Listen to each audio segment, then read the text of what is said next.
Hello friends, வணக்கம். EPS 95 ஓய்வூதியதாரர்களுக்கு mega அறிவிப்பு.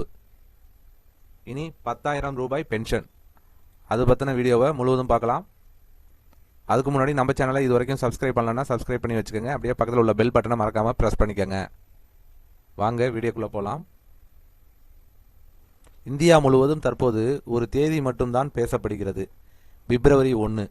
மத்திய நிதி அமைச்சர் நிர்மலா சீதாராமன் அவர்கள் 2026-27 நிதியாண்டிற்கான மத்திய பட்ஜெட்டை தாக்கல் செய்ய உள்ள நிலையில் லட்சக்கணக்கான இபிஎஸ் 95 ஓய்வூதியதாரர்கள் மிகப்பெரிய எதிர்பார்ப்புடன் காத்திருக்கிறார்கள்.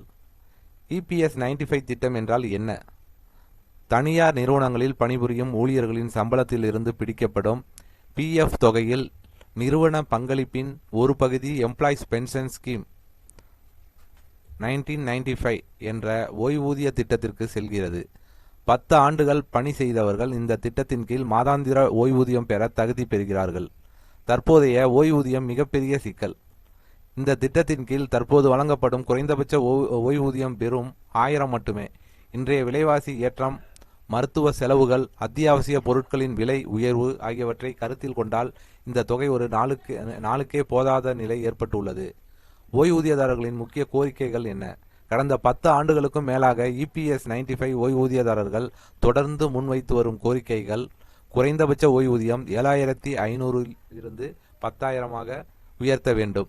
ஓய்வூதியத்துடன் அகவிலைப்படி டிஏ இணைக்க வேண்டும்.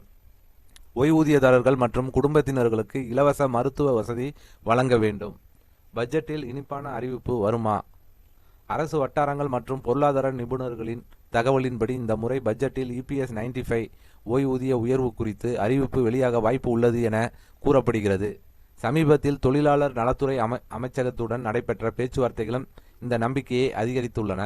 ஆனால் ஒரே கட்டமாக பெரிய அளவில் ஓய்வூதியம் உயர்த்தினால் அரசுக்கு நிதிச்சுமை அதிகரிக்கும் என்பதால் பட்ஜெட் ஒதுக்கீட்டை பொறுத்தே இறுதி முடிவு எடுக்கப்படும் எனவும் தகவல் வெளியாகியுள்ளது. பிப்ரவரி 1 ஓய்வூதியதாரர்களின் நம்பிக்கை நாள். தேசிய போராட்ட குழு NAC உள்ளிட்ட அமைப்புகள் தொடர்ந்து அழுத்தம் கொடுத்து வரும் நிலையில் பிப்ரவரி 1 நிர்மலா சீதாராமன் அவர்களின் பட்ஜெட் உரையில் இபிஎஸ் 95 ஓய்வூதியதாரர்களுக்கு ஒரு ஜாக்பாட் அறிவிப்பு வெளியாகுமா?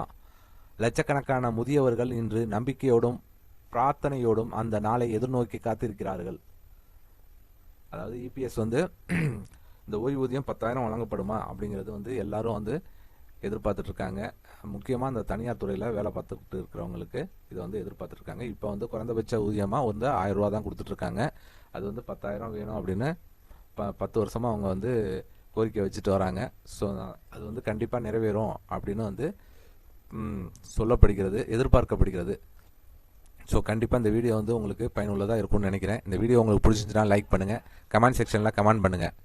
மீண்டும் இது போன்று வேற ஒரு வீடியோவில் சந்திப்போம்.